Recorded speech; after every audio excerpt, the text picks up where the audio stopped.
Action! And welcome back to Bleacher Bum TV, episode 23. I'm your host, Carl. Of course, Danny Lance on the ones and twos. I say episode 23. I should also say it's our last episode of the year. Give yourselves a round of applause. 23 episodes is no joke. Congratulations, Danny Lance. Great hard work all year. You guys are going to get a chance to meet him towards the end in a very serious personal segment that I put together to put a little bow on Bleacher Bum TV. But first, some housekeeping is obviously in order. There was major news this weekend. Albert Pujols, 700 home runs. Congratulations, dude. You've managed to ruin this Cub season for me in your Cardinals uniform. It kills me. Can we get this guy out of here? No more Albert Pujols talk. He's done, even though he's probably going to have a huge October. But we're not here to talk about Albert Pujols. I have a couple messages here about the Chicago Cubs. I think, as I've said repeatedly week after week for the last, couple weeks, that 2023 can be much better based on a couple moves that we can make this offseason. But have I spent enough time talking about the young guys this year that have proven themselves? The answer is no, because there's a particular name that I've held out on because I've just wanted to continue to watch him play and get a sense of how Christopher Morel, where is he? Somewhere, fits into the picture moving forward with the Cubs. And the answer is he fits in perfectly. Utility, dynamic, power, threat, speed, energy, exactly what you want from a guy who's making $750,000. Go play like your hair's on fire. And Christopher Morel has done that. As a side note, I think it's important to point out, he will likely finish the season out-homering every single player on the Chicago White Sox, except, I believe, Andrew Vaughn, who is 17. At time of recording, Morel is 14, so something to keep your eyes peeled for. He gets the 15 magic number. It's kind of funny. Rib your White Sox buddies on that. Second guy I want to talk about, Hayden Wesneski. Newski? Whatever his name is. We'll get the fucking nickname figured out in the offseason. But right now, you got to love the mound presence, the composure, the numbers, the stuff. Looks like we hit that trade, even though I didn't like the trade when it happened and I'm confused. Looks like this guy can pitch in a rotation. So, of course, if I said some mean stuff about Jed, fine, whatever. I take it back. Third, final young guy we got to talk about is nobody's seen before. His name's Matt Mervis. His name's starting to percolate because he's killing it in the minor leagues this year, and people are going, who the hell is Matt Mervis? Matt Mervis was a baseball player. I think he went to Duke. Big boy, 6'4", 240 or something. The whole time at Duke, he's a pitcher. Goes into his senior year, says, I want to play, I can hit. Goes out to the Cape Cod League. Hits, lights the Cape Cod League on fire. Comes back for his senior season at Duke, 2020. What happens? I can't say that word, but it happened. COVID, 5-round draft. He doesn't get drafted. Why? Only 5 rounds. 5-round draft. How many rounds, Danny? 5 rounds. Doesn't get drafted. Cubs sign him. They throw him into the minor league system. He comes out. He's playing his ass off. Never even heard of this dude until, we'll say a month ago? A month? Matt Mervis, keep your eye on this guy. Is he somebody who could play corner infield for the Chicago Cubs in the future? We hope so. We hope so. What we really hope, though, is just a more competitive team. That really has been a sincere disappointment this season, just the lack of competitiveness. There's no stakes. Nobody cares. You show up to that field, you just want to have a good time. And we've had a good time. I will say that. I've enjoyed keeping score. I've enjoyed exploring new parts of the ballpark. And I will say now that the renovations are complete, it's a nice stadium. It's a great facility, world class. I think it's a federal landmark. I think. But the team, there's room for improvement. When there's room for improvement with the team, there's room for us to have more fun. And that has been a core ethos, philosophy, however you want to brand it, of Bleacher Bum TV. Yeah, sure, we want a competitive team, but we want to have fun around that team. And I'll tell you, when you're 20 games under 500 throughout the duration of the season, that was tough. Remember the Field of Dreams game? No, the answer is no, you don't, which is not cool. It's not cool you hardly remember that game. We won it, by the way. It was a good game. It was dramatic. Fireworks went off at the end. That's not the point. The point is, we were let down with the amount of fun we were supposed to have. I feel bad. I'd like to apologize sincerely. We put this segment together. There's a couple places around Clark Street, Wrigleyville, that I wanted to show you guys this year. Hey, we got a big series coming up. This is how I go about a big series over the July weekend. Well, the series didn't come, neither did the content. However, we did carve out an off day to make our way around Wrigleyville, and that's exactly what we're going to show you. I picked out 3 bars that I wish I gave more love and light to throughout the season on Bleacher Bum TV. Guthrie's at 1300 West Addison. Nisei at 3450-ish North Sheffield. And then obviously, who could forget Houndstooth hanging under the tracks there at Roscoe and Clark. We're going to go stop by these 3 places. I'm going to show you these 3 places. I wish we got to do more here, but these are 3 very, very important bars to me. You're going to find out why in this segment, and it's going to take us into the 2023 season. take it away. Action, stop number one outside Guthrie's here, or Guthrie's, depending on your vernacular. 1300 West Addison, okay? So about two and a half blocks from the marquee sign.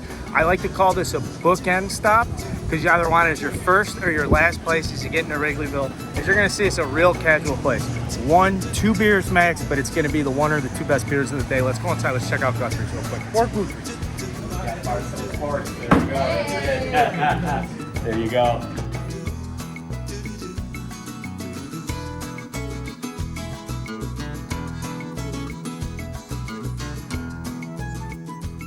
Board games probably not to start the night before you get into Wrigleyville, but you know, day game, late night, get a group of people, sit around a table, maybe in the back porch, have some apples to apples in the back room. The music gets going, the lights are on. Obviously, you can kind of sense this is a place you feel like you're at home, like you're in like your aunt's basement or something. The cold ones are fresh, so let's get a cold one, okay? Ice cold, delicious, refreshing, great tasting Miller Lite. Not sponsored by them, don't care, you know, it's the way we do it. It only gets a little bit crazier here than this before Cubs games, because it's not a #1 destination for people to pop in. So you come in, grab a table with your buddies. Maybe you want to go through the agenda. Some of the other bars you want to stop at, just have a couple. And I know as I do this, I'm kind of just drinking alone at a bar, which is what I like to do a lot anyway. So a little double dip here with Bleacher Bum TV. I get to partake in one of my passions, while also showing you some of my favorite places. Again, this is 1300 West Addison. You show up on a map how close it is, but you're not going to get the chaos. So you want to level set before you get in. You want to huddle up. Where do we go when we go to Wrigley? Clark Street's crazy. I'm telling you, Guthrie's 1300 West Addison. It's a great place to meet before you go out. Or, hey, we're in for a crazy time. What do you need? A rendezvous spot. Service. Couple dogs. Service in the house. First place in, last place out. Done. Always. Action, second stop on the tour of Bleacher Bum TV places we didn't go to, but we wanted to, so I'm showing you anyways at the end of the season, is Nisei. Look at the old style sign, all right? We started at Guthrie's, we made our way to Clark Street. We fucked around on Clark Street, you know what you're doing, but then just off Clark, just off, a little bit north of Roscoe.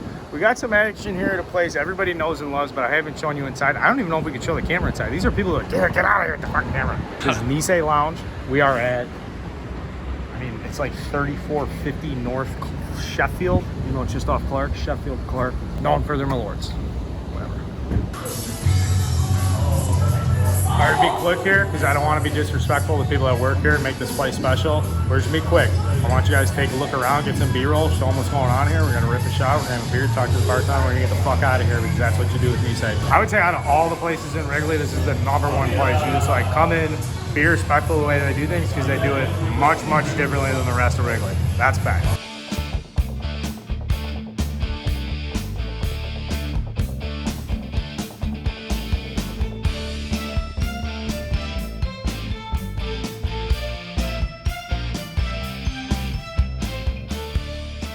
Like I said, being respectful, but at the same time, Nisei guys, you guys are the best.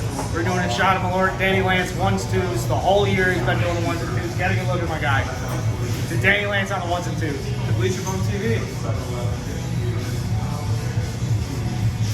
All right, what do you think? Go tell me what you thought.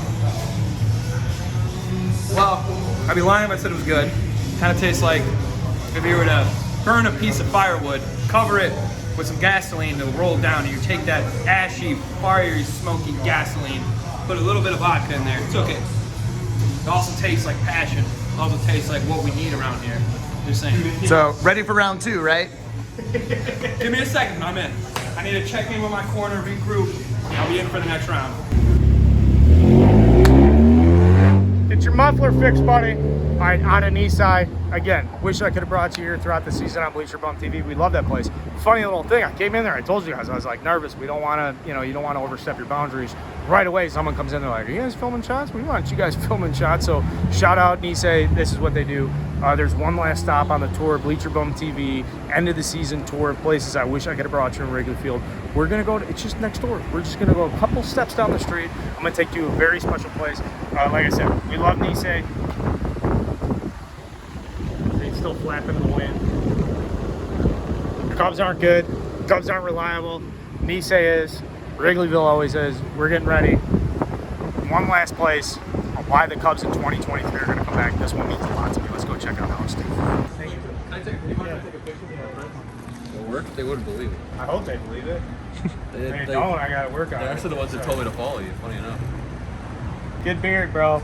Very good facial hair. All right, last stop on the tour, Houndstooth Saloon. We've talked about this place 1,000 times. We actually came here before for Bleacher Bum TV, but just for a spicy wing challenge, not to celebrate the legacy, the history. Cubs have battled this year, maybe not as much talent in the roster, flipping things over. Credit to Houndstooth. Look at all the construction they're going through.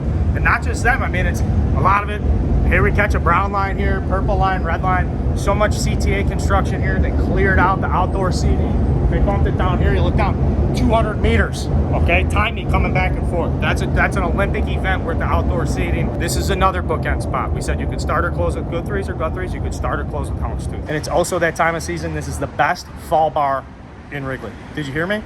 This is the best fall bar in Wrigley. This is one of the best Sunday bars in Chicago. Let's go inside, have a couple cold ones. I want to show you guys Houndstooth. I'm sorry we couldn't do that. I just wish the team was better. I wish we had a big party here. We're gonna throw a party anyways. I'm a party. Wherever I go, I'm a party.